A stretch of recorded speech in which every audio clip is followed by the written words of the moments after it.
Mesdames, Messieurs, bonsoir. Merci de suivre la RPS et bienvenue dans ce principal rendez-vous d'information en journal que nous commençons par les titres. Visite d'État du chef d'État en Chine, près de 2500 milliards décrochés pour le financement de grands projets d'infrastructure. Le président Macky Sall effectue ainsi une visite fructueuse et importante pour un Sénégal développé. Nous poursuivons notre série de reportages sur le groupe consultatif de Paris. Ce soir, nous allons faire connaissance avec la situation macroéconomique du Sénégal, mais aussi avec le plan Sénégal émergent. Aujourd'hui, c'est la journée mondiale de la langue maternelle. Dans notre pays, l'accent est mis sur le développement des langues nationales pour en faire des langues d'enseignement, des langues d'administration, des langues officielles. Le dossier du vendredi porte sur la peinture des bâtiments. Un travail qui nourrit bien son nom, mais attention à l'usage des produits chimiques, dangereux souvent pour la santé. Je vous le disais tantôt dans les titres de ce journal, le président Macky Sall a présidé ce matin la rencontre économique sino-sénégalaise qui se tient en marge de sa visite d'État en Chine. Plus de 200 hommes d'affaires sénégalais et chinois ont pris part à la rencontre et déjà des accords portant sur la construction de la Cité du Savoir, la mise en place d'une plateforme d'assemblage de véhicules et d'une unité de transformation de l'arachide ont été signés. Envoyés spéciaux en Chine, Mamoudou Mbeng, Oumar Dien et Ndaïda Dia. Moment fort de ce forum économique, la signature de 5 accords de coopération, la construction de l'université du Sine Saloum, de ses résidences universitaires, celle de la Cité du Savoir qui est une université virtuelle, la mise en place d'une plateforme d'assemblage de pièces de véhicules et l'installation d'une unité de transformation arachidière à Kaolack. Pour certains projets, les entreprises chinoises et sénégalaises qui ont signé ces accords seront en joint venture, c'est-à-dire à part égale, et la partie chinoise s'engage à assurer le financement de ces joint ventures. C'est dire donc que l'exposé fait sur l'environnement des affaires au Sénégal et les opportunités d'investissement a rencontré l'agrément des hommes d'affaires chinois qui sont venus en masse suivre ce forum. Le chef de l'État les a exhortés à investir davantage au Sénégal et pour faciliter la venue de ces capitaux étrangers, le président Sall a décliné quelques orientations. Je voudrais inviter mes compatriotes en leur disant si nous voulons développer l'investissement privé chez nous, il faudrait également que nous facilitions la tâche aux investisseurs étrangers qui viennent. Éviter le trop plein de tracasseries et d'intermédiaires inefficaces qui ne feront que bloquer les processus et retarder l'investissement. Il faut lutter contre la bureaucratie et contre l'affairisme qui en réalité ne rapporte rien au développement des choses. Il faut que les vrais acteurs soient ensemble et que nos partenaires ne perdent pas aussi beaucoup de temps dans des démarches finalement qui n'auront aucune valeur ajoutée. En vendant la destination Sénégal, le président de la République a expliqué que le pays offre toutes les garanties aux investisseurs. Plus d'appartenir au marché de la communauté économique des États de l'Afrique de l'Ouest, la CEDEAO, qui réunit plus de 300 millions d'habitants, le Sénégal est à la pointe occidentale de l'Afrique, comme la carte vous l'a indiqué. Cela veut dire que nous sommes à 8 heures à peine, et un peu moins des États-Unis, à 5 heures de l'Europe et à 4 heures seulement de l'Amérique du Sud. J'ajoute que le Sénégal bénéficie de l'initiative américaine dite African Growth and Opportunity Act, AGOA, qui permet à toute entreprise installée au Sénégal et qui produit d'exporter vers le marché américain sans contingentement ni droit de douane.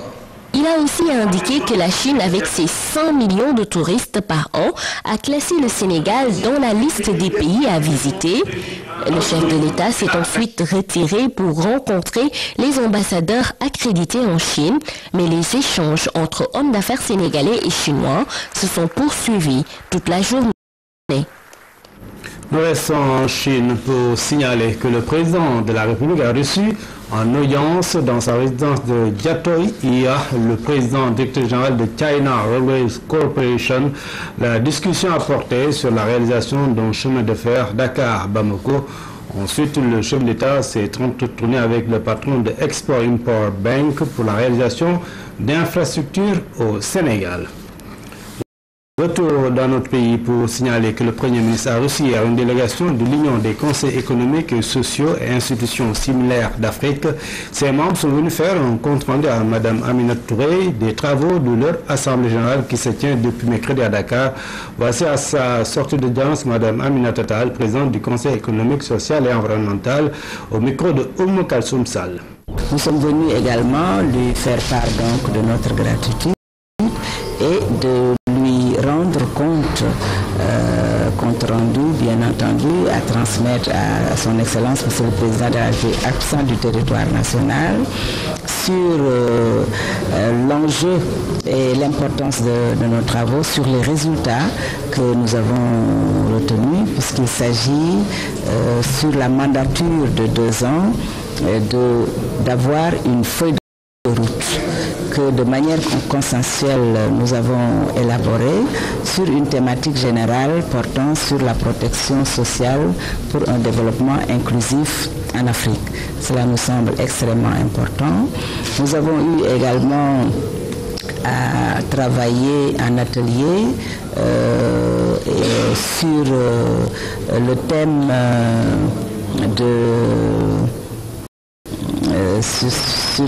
sur le thème de l'adéquation formation-emploi avec un échange d'expériences des différents conseils économiques, sociaux et organisations similaires qui étaient présents à cette réunion. Bien entendu, dans la mission entre la nécessité d'élargir le cercle, puisque pour l'instant nous sommes 17 pays, dont 2 déjà suspendus pour des problèmes des aléas liés aux crises, et nous entendons faire un travail de sens que jouent les conseils économiques, sociaux et environnementaux pour que dans les pays d'Afrique où il n'y a pas encore de conseil, sensibiliser les autorités, les plus hautes autorités pour en créer. Et nous avons reçu le soutien appuyé de Madame le Premier ministre et nous l'en remercions vivement. Le président de l'Assemblée nationale du Bénin est arrivé cet après-midi à Dakar. Mathurin Kofi Nago, émissaire de ses pairs de la CEDEAO, a été accueilli par son homologue sénégalais. Une visite de 5 jours pour préparer la prochaine rencontre de la conférence des présidents des Assemblées nationales de l'Afrique de l'Ouest. Oumou Kalsoum Sall. À Abuja, en septembre 2013, Mathurin Kofi Nago avait été chargé par ses pairs d'effectuer des visites auprès de quelques présidents de Parlement d'Afrique. Cela pour préparer la prochaine conférence des présidents des Assemblées nationales des pays de l'Afrique de l'Ouest, CEPAO. En choisissant le Sénégal, c'est le doyen et l'expérience qui sont consultés en Moustapha Niasse. Compte tenu de ces expériences diversifiées, multiformes et très riches, pour que ensemble nous puissions préparer cette prochaine rencontre, voir dans quelle mesure nous pouvons être plus efficaces, quels sont les thèmes qui seront privilégiés par ce cas de concertation, quel devrait être notre programme, etc. La prochaine CEPAO est prévue en mai 2014 à Cotonou, une rencontre importante pour redéfinir les textes fondamentaux de l'organisation en vue d'une coopération renforcée dans l'espace CEDEAO. Les chefs d'État et de gouvernement de la CEDEAO ont, depuis quelques années, défini une nouvelle vision, la vision 2020. Et dans ce cadre-là, ils estiment qu'il faille passer de la CEDEAO des États à la CEDEAO des peuples. Et quand on parle de la CEDEAO des peuples, il n'y a pas mieux que les parlementaires pour, n'est-ce pas, agir et viser des objectifs pratiques et opérationnels pour les peuples. Le président de l'Assemblée nationale du Bénin et sa délégation vont séjourner 5 jours dans notre pays. Dans le cadre des préparatifs de la 7e réunion du groupe consultatif sur le Sénégal à Paris, une mission de promotion du plan Sénégal émergent est allée aux États-Unis, à Washington plus exactement. Le ministre délégué en charge du budget et sa délégation a organisé un forum destiné aux investisseurs américains. L'objectif est de les inviter à participer au financement du plan Sénégal émergent. Lindé Diouf. C'est une véritable opération de charme qui a été déroulée à Washington, un forum des investisseurs avec un copier déjeuner pour aider à mieux saisir les opportunités d'investissement qu'offre le Sénégal au secteur privé américain. Ceci à travers de nouvelles stratégies de financement dans un climat des affaires compétitif. Des Science Government to Business pour écouter des propositions de projets et une conférence de presse. Autant de rencontres pour faire adhérer les investisseurs américains et de la diaspora au plan Sénégal émergent, la nouvelle vision de développement du Sénégal. Nous avons présenté les projets au privé américain, nous avons invité à Paris. Nous recherchons un financement de 1111 milliards pour la partie privée du package qui fait globalement 2964 milliards. Dans du secteur privé de nos partenaires financiers 1853. Nous espérons que le privé américain se mobilisera à nos côtés pour apporter certainement par la totalité, mais une partie importante des 1111 milliards que nous recherchons. Et vu le rythme de gagnance que j'ai eu tout à l'heure, que vous avez suivi, il y a beaucoup d'intérêt qui se manifeste pour le Sénégal. Les axes stratégiques du plan Sénégal émergent sont distincts mais complémentaires. Il s'agit de susciter la transformation de la structure de notre économie à travers la création de richesses et d'emplois. La bonne répartition des richesses permettra de promouvoir le capital humain, d'élargir l'accès à la protection sociale. Tout cela en préservant les conditions d'un développement durable et en répondant aux exigences d'une bonne gouvernance et d'intégration régionale. Et le secteur privé a un grand rôle à jouer. Ce secteur privé national n'a pas toutes les ressources dont nous avons besoin aujourd'hui pour financer l'ensemble de ces projets. C'est pour ça que nous ouvrons au secteur privé international, mais en leur conviant dans un partenariat avec le secteur privé national, soit avec le secteur public Sénégal, avec l'État du Sénégal, dans des partenariats publics-privés, dont justement la loi, c'est un hasard, le hasard a été adopté, la nouvelle loi portant partenariat public-privé a été adoptée par l'Assemblée nationale. L'opération de charme semble avoir atteint son objectif. Il ne reste qu'à souhaiter que ces manifestations d'intérêt se concrétisent pour aider le Sénégal à atteindre l'émergence en 2035. Analyse de la situation économique du Sénégal, le diagnostic des faiblesses et forces de notre pays a été fait par les autorités pour aboutir à une vision. En collaboration avec la direction de la prévision des études économiques, notre reporter Cheikh Bambougué nous retrace la situation. La situation macroéconomique du Sénégal reste marquée par une croissance relativement faible, 4% en 2013. Si rien n'est fait les années à venir, le taux moyen de croissance du PIB ne va pas dépasser 5%. En ce qui concerne le déficit budgétaire, il est de 5,4% en 2013. Les autorités se sont inscrites dans une dynamique de préserver la soutenabilité de la dette. Mais il reste encore beaucoup à faire, même si la dette est encore maîtrisée. Pour l'heure, elle est en dessous des 50% du PIB. Les échanges extérieurs sont marqués par un déficit du compte courant. Cela s'explique par un compte commercial déficitaire. La cause, un essoufflement des moteurs traditionnels d'exportation comme les phosphates, les produits chimiques et arachidiers, entre autres. Toutefois, les exportations de certains minerais, dont l'or, ont permis d'atténuer cette tendance baissière. Pour ce qui est des importations, elles continuent de progresser. L'augmentation concerne les produits pétroliers, alimentaires, riz et lait, notamment les produits d'équipement et les produits intermédiaires. Tout cela explique le déficit très important du compte courant malgré les envois de fonds des émigrés.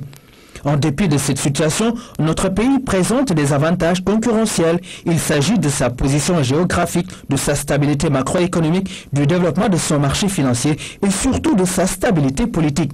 Des atouts potentiels, le Sénégal en dispose aussi, son dynamisme économique, la qualité de vie, l'attrait de l'environnement et du climat, des infrastructures, de l'information et des télécoms, entre autres. Toutes choses qui pourraient permettre aux autorités de relever les défis de l'émergence.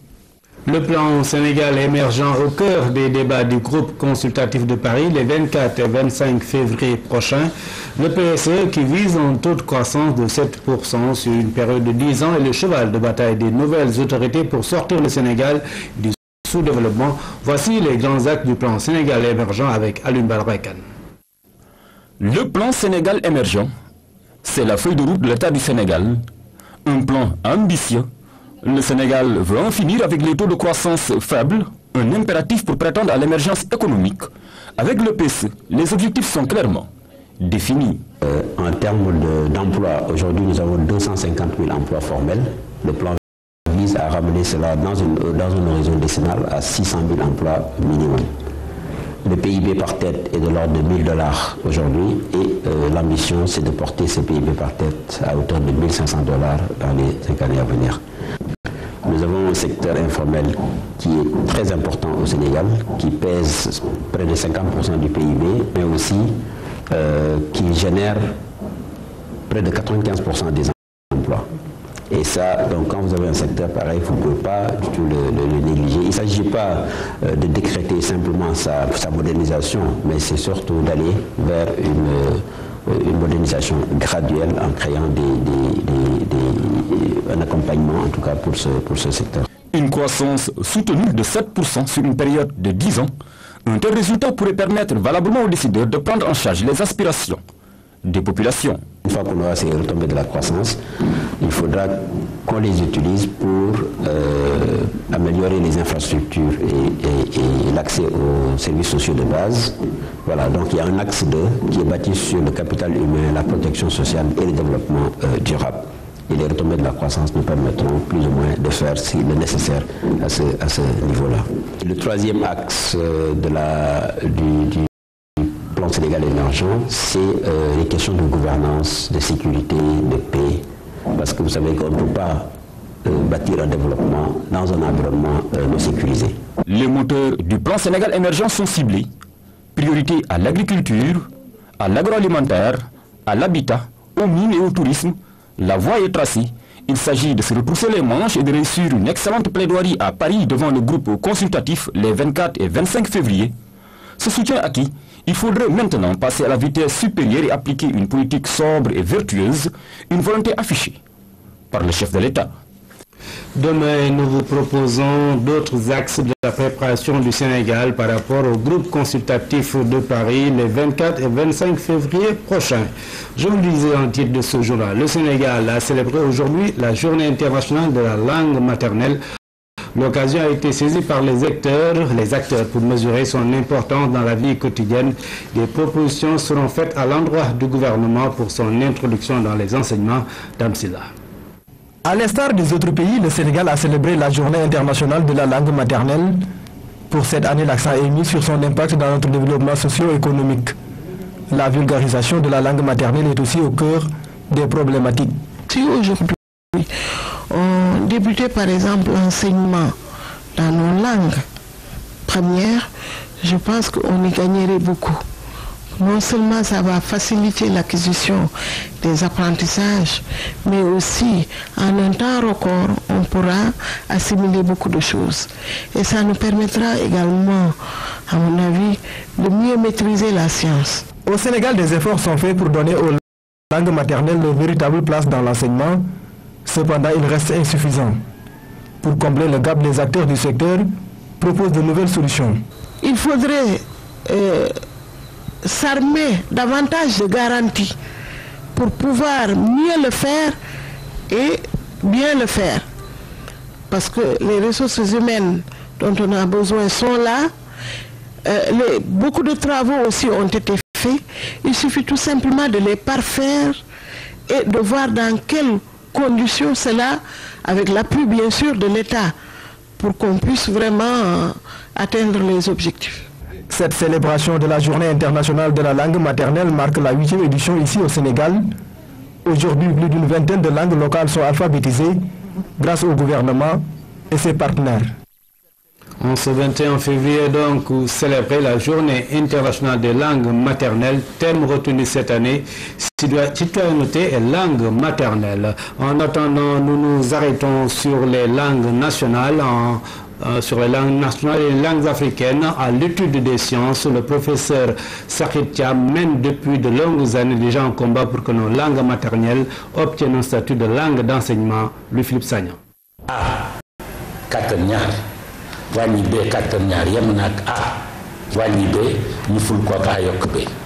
Dans les années 80, le professeur Sahib Cham a publié des ouvrages sur l'enseignement des mathématiques en Wolof. Au départ, on s'est mis dans ce qu'on appelle la logique. Travailler la logique pour voir les diverses formes de raisonnement qui existent en mathématiques. Et avant de s'amuser, n'est-ce pas, à faire ce que d'autres peut-être appelaient de la traduction, que moi j'appelle plutôt de l'acclimatation, pour que la création lexicale soit transparente, n'est-ce pas? Pour qu'après, quand on a fini d'écrire, que ça ne semble pas la langue étrangère. Qu'on dise, mais c'est ça qu'il veut dire, parce que c'est transparent. Alors ce travail-là a été déjà fait en ce qui concerne la logique. Je l'ai appelé Ndiadou, ce qui est logique. Après la logique, on en vient, n'est-ce pas, à la théorie des ensembles, Faram Fakiet Mbolei.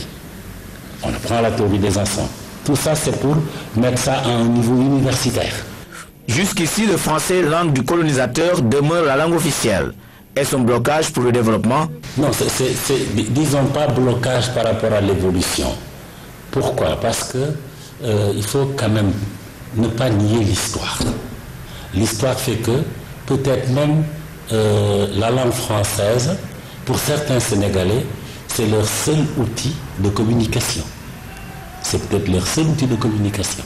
Au Sénégal, la langue maternelle est parlée partout, dans les foyers comme à l'école. Nous avons fait des progrès énormes. L'utilisation de nos langues, l'usage de nos langues, maintenant, est parfaitement bien avéré. N'est-ce pas? Quand vous écoutez les étudiants parler dans la cour, ils ne parlent pas en français. On les entend parler leur langue maternelle. Même chose quand vous voyez le champ politique, n'est-ce pas? On ne réunit pas des populations pour leur parler en français. Hein, c'est le Dola ici, c'est le Poulard là-bas, c'est le Wolof ici, etc. Njangum Won, tous betémer, ou apprendre à compter de 0 à 100, un ouvrage synonyme de bréviaire pour l'enseignement des sciences en Wolof. Les autres chercheurs sont conviés à faire autant pour toutes les autres langues maternelles. Le professeur Sahib Cham, fervent avocat de la langue africaine comme étant une langue à introduire pour l'enseignement des sciences. La célébration de la Journée internationale de la langue maternelle est un prétexte pour nous de faire un focus sur les binationaux ou personnes issues de métissage et qui ont adopté les langues locales comme langue maternelle. Oumoubalde allait à la rencontre d'un Sénégalo-Libanais qui s'exprime très bien en sérère en Wolof. C'est bien connu. La langue est un véritable facteur d'intégration. Ce Sénégalo-Libanais né à Ndiaganiao ne nous dira pas le contraire. Dans son lieu de naissance à prédominance sérère, son intégration est parfaite grâce à sa maîtrise de la langue locale.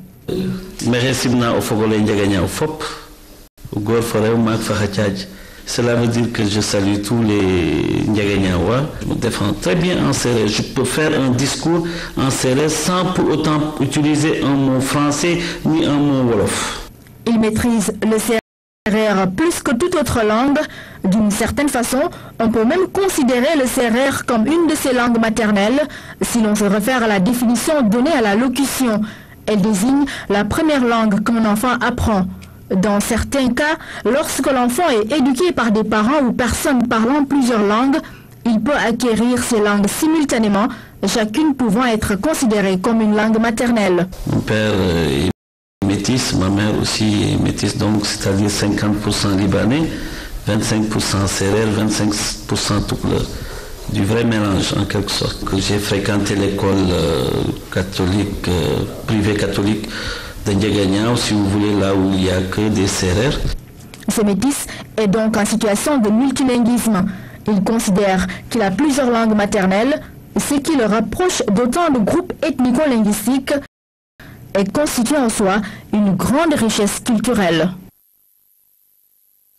Nous parlons à présent de toute autre chose pour plaider pour un meilleur accès et contrôle de la terre. C'est la croisade lancée par Oxfam. L'ONG vient à ce propos de tenir un atelier. Objectif, sensibiliser le public sur les enjeux de la réforme foncière en cours au Sénégal. Compte rendu de la manifestation avec Aïssatou Dioptal. Le projet Réformons le foncier a pour but de promouvoir la participation efficiente des communautés rurales, des organisations paysannes, des organisations de femmes et de jeunes au processus de réflexion sur la réforme foncière au Sénégal. Selon les acteurs, l'accès des citoyens, surtout des femmes, au foncier agricole est un enjeu de développement et de justice sociale. La Constitution du Sénégal consacre le droit d'accès des femmes, mais dans la réalité et dans les pratiques, nous avons été interpellés quand nous sommes sur le terrain, dans les communautés rurales, que les femmes avaient beaucoup de difficultés de pouvoir accéder à la terre.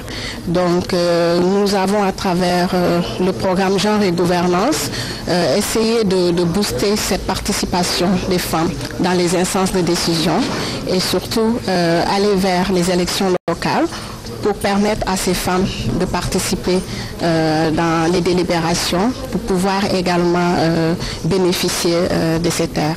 La campagne sur le foncier au Sénégal est portée par ENDA, IPAR, WILDAF, CNCR, Actionaid, Action Solidaire et Oxfam.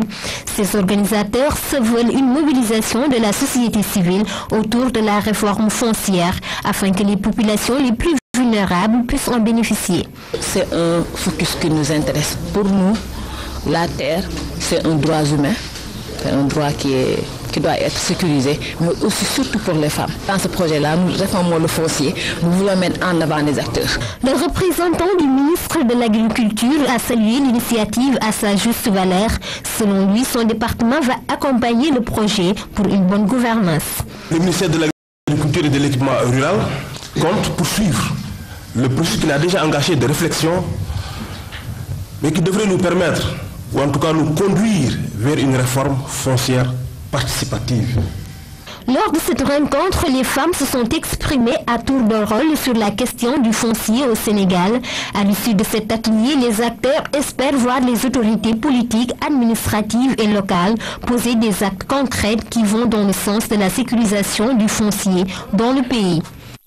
Nous en venons au dossier du vendredi. La peinture de bâtiments, un métier assez lucratif. En revanche, les peintres manipulent souvent des produits chimiques dangereux pour la santé. Par ailleurs, la peinture à huile doit se limiter dans les toilettes, les cuisines et les couloirs. Pour les locaux à vivre, la peinture à eau est recommandée. Diane Vadia nous fait le point. Il est quasiment impossible de voir un bâtiment non peint dans la capitale. On en voit de toutes les couleurs, même si la plupart des Sénégalais ont une préférence pour le beige et le blanc. Les peintres de leur côté ne se plaignent pas. C'est un métier qui paie bien, surtout si on vous confie un chantier. Présentement, je gère ce chantier et je paie tous les autres peintres qui sont là. Par jour, ils peuvent gagner 3 500 francs CFA, 4 000 et même 5 000 francs CFA. Lassana Correa avait commencé à exercer le métier depuis 1966. Aujourd'hui, il ne fait que superviser les travaux dirigés par son fils Mohamed. Il exhorte les peintres à aller se former. Il faut former les jeunes. Si on pouvait bien avoir une école comme on avait dans le temps, parce que dans le temps, il y avait la Sonépi. La peinture, en plus de son aspect esthétique, protège le bâtiment contre les rayonnements solaires qui agissent sur le fer. C'est pourquoi tous les immeubles qui se trouvent au centre-ville où la densité humaine est forte doivent être peints en couleur claire, capables de réfléchir à la chaleur. Pour les chambres à vivre, la peinture à eau est recommandée. À l'eau, parce que ces peintures-là, en général, sont moins toxiques, sont moins, en général, elles ne gardent pas la chaleur, elles laissent respirer le support. La peinture à huile, par contre, garde la chaleur et réfléchit la lumière qui nous revient dans les yeux. En plus, elle contient généralement du plomb, une substance nuisible à la santé. Les peintres sont conscients du risque lié aux produits à manipuler, bien qu'ils ne prennent pas toujours toutes les précautions nécessaires. Les Dakarois utilisent rarement la peinture à huile. Ils préfèrent la peinture à eau, parce que la peinture à huile dégage une mauvaise odeur. Le problème de notre santé, c'est d'utiliser des masques.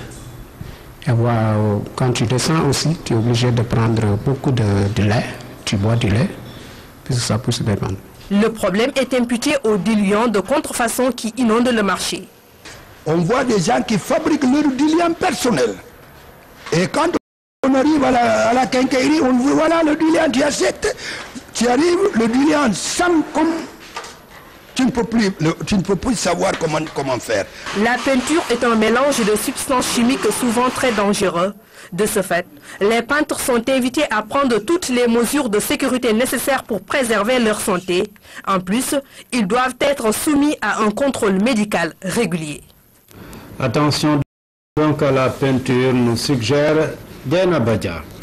La prise en compte de la protection de l'enfance dans les médias, la question est érigée au rang de qualité dans l'agenda du CNRA. Le Conseil national de régulation de l'audiovisuel a organisé dans ce sens une rencontre de 2 jours, rencontre au cours de laquelle des recommandations ont été faites. Celles-ci seront vulgarisées à travers un rapport. Sedna Lindjugo. Fin de 48 heures de travaux. Le Conseil national de régulation de l'audiovisuel s'est penché pendant 2 jours sur la problématique de la protection de l'enfance dans l'offre des médias. Il ressort de ce panel l'impératif de tenir compte de la vulnérabilité du jeune public. Comment le protéger dans le contenu proposé? Un premier pas serait l'établissement d'une signalétique. C'est une sorte de pictogramme que l'on intègre dans la diffusion des émissions et qui renseigne sur la catégorie d'âge qui doivent suivre ces émissions-là. Et compte tenu de la sensibilité des contenus, chaque émission est diffusée à des heures précises. Ce rôle est normalement dévolu à une commission de visionnage dont l'existence est une exigence dans toute chaîne de télé. Seulement, cette disposition incluse dans le cahier des charges n'est pas toujours respectée. C'est un appel que le Conseil national de régulation de l'audiovisuel lance à l'endroit des opérateurs de télévision pour que non seulement cette commission soit mise en place, mais que sa composition soit réfléchie. Réfléchie, car elle doit être composée de personnes à même de répondre aux exigences de qualité et de respect du fond et de la forme. Cela équivaut à analyser, éplucher, mais surtout échafauder en amont. C'est le travail du concepteur de programme. Il n'y en a pas, je n'en ai pas vu personnellement. Alors donc il faut attirer l'attention de tout le monde, des professionnels et même peut-être des jeunes qui aujourd'hui sont étudiants dans les écoles de formation, pour qu'ils se préparent à ça. Qu'est-ce que nous devons servir demain à nos populations pour arrêter ces phénomènes? En attendant, il faut une prise de conscience dans les médias comme dans les ménages. Parents, vous êtes interpellés. Et nous allons à présent au Maroc avec le 3e forum des entrepreneurs maghrébins organisé par la CGM, la Confédération générale des entreprises au Maroc. L'objectif de cette rencontre est de relancer l'intégration économique de l'Union du Maghreb arabe. Ce forum a vu la participation du FOGECA, le Forum des opérateurs pour la garantie de l'émergence économique en Afrique. Elle est la seule organisation africaine à être invitée à cette rencontre. Envoyé spéciaux au Maroc, Mamoudou Belem, René Léon Fonseca. 25 ans après sa création, l'Union maghrébine se bande les muscles pour remettre sur les rails une économie en perte de poids. Entre déficit d'investissement et manque d'échanges commerciaux entre les pays membres, l'institution veut plus que jamais construire une zone économique intégrée. Le commerce intra-maghrébin représente moins de 3% des échanges extérieurs de nos 5 pays. Ce taux est largement au-dessus de 60% pour les pays de l'Union européenne, 25% pour l'ASEAN, 15% pour le Mercosur et beaucoup plus proche de nous, 9% pour la CEDEAO. Nous souhaiterions seulement œuvrer à la mise en place d'un écosystème qui nous permette de gagner en influence en donnant plus de relief et de consistance à notre union. Le 3e forum des entrepreneurs maghrébins veut relever le défi. L'objectif est clair, réussir l'intégration économique au plus vite. Au-delà de la région, c'est tout un continent qui en sortira revigoré. L'intégration régionale de l'Afrique dans son ensemble est un enjeu essentiel du développement. La croissance de nos marchés, la croissance inclusive et durable requiert que les pays commercent entre eux, partagent leurs expériences. Et confirme vraiment la nécessité pour aujourd'hui l'Afrique de constituer des zones économiques intégrées et vraiment d'accélérer cette dynamique qui a été mise en place sur l'intégration régionale. Pour le président du FOGECA venu remettre les conclusions du forum de Dakar, cette rencontre va ouvrir de nouvelles perspectives au Sénégal et à l'Afrique. Notre organisation, le FOGECA, a été la seule et unique organisation invitée aujourd'hui au-delà donc des pays membres de l'Union maghrébine. Aujourd'hui, nous nous sommes rendus compte qu'au niveau financier, dans tous les secteurs d'activité, ils essaient d'être ensemble pour promouvoir l'économie au niveau niveau du Maghreb. 5 pays ont décidé depuis 25 ans d'être ensemble. C'est l'Algérie, c'est la Libye, c'est la Tunisie, c'est le Maroc et c'est la Mauritanie. Et nous, au niveau du FOGECA, notre vocation, c'est de promouvoir au niveau africain. Donc, c'est très important pour nous de venir prendre l'expérience de ceux qui sont là depuis 25 ans, voir dans quelle mesure nous pourrons faire synergie pour œuvrer ensemble pour le développement de l'économie. Ce forum, qu'est-ce qu'il peut apporter? Il peut renforcer les liens d'une région, du nord de l'Afrique, constituer un bloc fort face à un autre bloc fort aussi, et qui peuvent ensemble créer encore des ponts et réussir l'intégration de l'Afrique, et qu'il profitera de toute cette embellie et cette émergence dont elle bénéficie pour les Africains. Pendant 2 jours, ces 500 participants, des entrepreneurs la plupart, vont discuter du devenir du Maghreb et peut-être à la clé, relancer de façon définitive l'intégration économique de la région. Le FOGECA au Forum des entrepreneurs maghrébins. Nous parlons à présent de l'actualité à Kiev. Le président a trouvé une solution pour mettre fin à la crise. Les leaders de l'opposition ont signé un accord de sortie de crise. Les manifestations ont fait 75 morts depuis mardi. Certains manifestants réclament toujours la démission du président. Le geste semble lui coûter. Le président ukrainien signe un accord de sortie de crise avec les leaders de l'opposition. Le résultat de plusieurs heures de négociations sous l'égide de l'Union européenne. Face à une mobilisation sans précédent, Viktor Yanukovych fait 3 concessions. Le président a proposé une élection présidentielle anticipée, un retour à la Constitution de 2004 qui redistribue les pouvoirs en faveur du Parlement. Il a proposé de former un gouvernement d'union nationale. C'est ce que réclamaient initialement les manifestants. Pourtant, place de l'Indépendance, ils restent méfiants. On ne devrait pas négocier avec Yanukovych.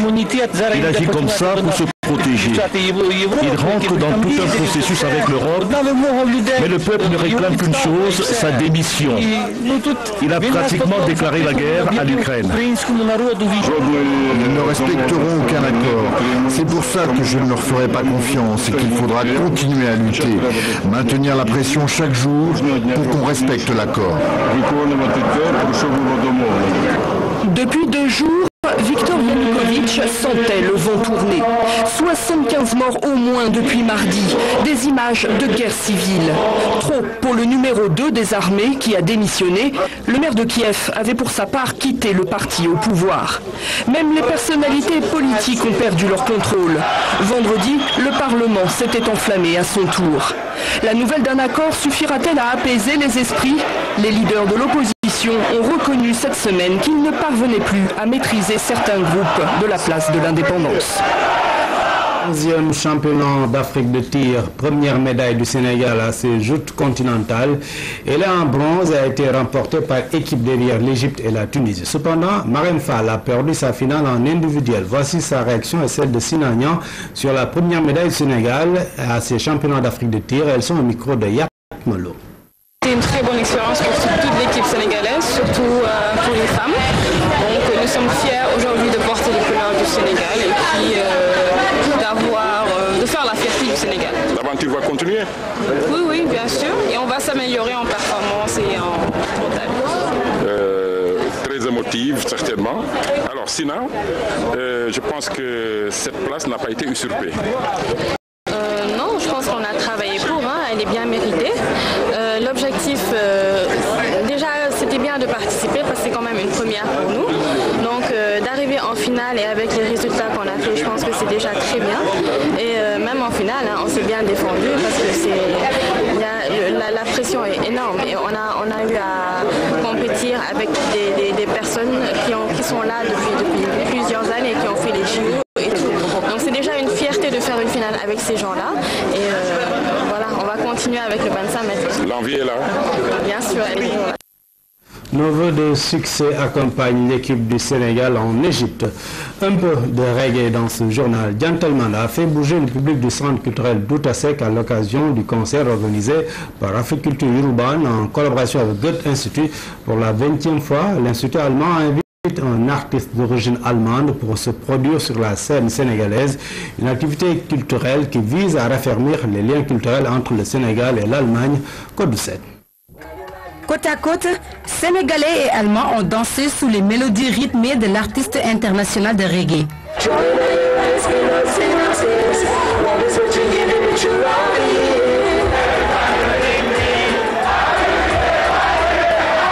Otto Tillmann, dit Gentleman de son nom d'artiste, est originaire d'Allemagne. Le concert est le fruit du partenariat entre Goethe Institut et Africulture urbaine. Son but est d'encourager les échanges culturels sénégalo-allemands. Connecter l'Allemagne avec le Sénégal et connecter le Sénégal avec l'Allemagne. Et ça, c'est le premier but. Et le deuxième but, c'est de faire comprendre aux Sénégalais que la maîtrise de la langue allemande est une clé, un atout pour leur avenir. Ça fait énormément plaisir de voir que justement, même si le Sénégal est un pays francophone, mais on voit que le Goethe Institute organise des événements. Parfois c'est des petits événements, parfois ce sont des événements qui sont un peu ciblés. Et cette fois-ci, voilà, on a vu le monde que ça a drainé, on a vu au fait que c'est un passage de culture parce que la culture urbaine est universelle. Partout où on va, que ce soit en Allemagne, en Australie, en France, on a à chaque fois la culture urbaine est dans toutes les villes. Le reggaeman en est à sa première visite au Sénégal, mais non sans être séduit par le public sénégalais. Yeah, it's been a very short time. It's actually just 2 days, but it's beautiful, you know. There's a lot of energy, there's a lot of cultural exchange, there's a lot of creativity, you know. I'm very happy that, you know, the people embrace my music, so I'm very excited to go on stage a little more, you know what I mean? Yeah. Gentleman dit qu'il est là depuis seulement un jour, mais il a déjà des très bonnes impressions des artistes du Sénégal, de la Teranga, et il est très content de jouer sur scène ce soir. La prestation de Gentleman fait suite à une série de Rap Flow Up, un concours de hip-hop qui a réuni 10 finalistes, tous de jeunes talents du rap sénégalais. Délibération juin 2014. Le vainqueur va emporter une somme de 2 millions de francs CFA avec la clé la production d'un album et de sa promotion. Pour la seconde phase, Goethe Institut souhaite réunir Gentleman et Youssou N'Dour sur une même scène. De la musique pour mettre fin à ce journal. Mesdames, Messieurs, c'était tout pour cette édition de 20h au Sénégal ou à l'étranger. Merci de nous avoir suivis et restez fidèles à la RTS.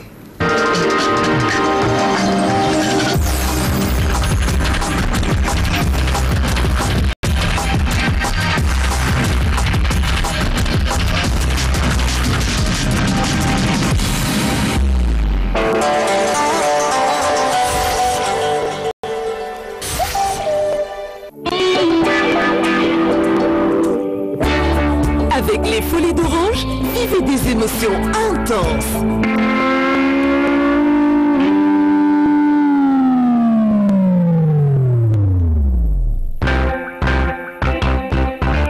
Avec les Folies d'Orange, jusqu'au 11 mai 2014, gagne des lots de folie. Pour jouer, envoie gratuitement Orange au 21 800 et tu recevras un SMS te confirmant que tu es inscrit. Dès le premier SMS, tu peux déjà gagner. Et en plus, il est gratuit. C'est fou, non? Gagner change avec Orange, la vie change avec Orange. Jeu agréé par la LONASE.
de personnes se connectent avec la nouvelle 3G+ de Tigo, ce n'est pas seulement parce qu'elles peuvent poster, chatter ou rire davantage, c'est surtout parce qu'elles peuvent être entourées de leurs amis partout où elles vont.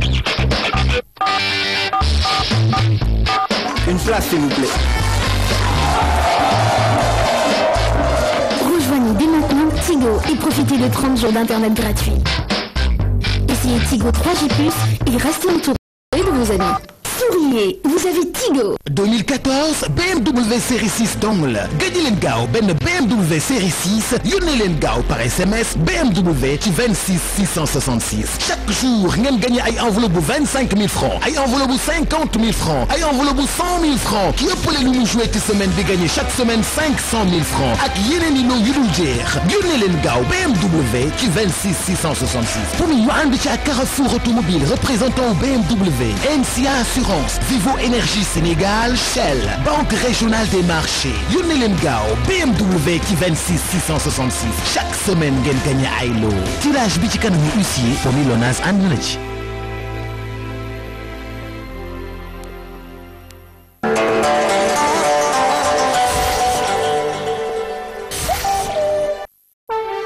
Le Sénégal face au groupe consultatif de la Banque mondiale. Ce sera lundi et mardi prochain à Paris. Au menu, le plan Sénégal émergent. La délégation sénégalaise sera conduite par le président Macky Sall. Le chef de l'État présidera aussi à la Chambre de commerce de Paris le Forum des investisseurs. Une occasion pour le secteur privé national et les hommes d'affaires de nouer des partenariats. La RTS sera au cœur de l'événement avec un dispositif exceptionnel. Des directs, des journaux télévisés spéciaux, des plateaux seront réalisés sur place en live par nos équipes de reportage. Ce sera dès dimanche avec la collaboration de TV5 Monde, CFI et la RTS, la télévision.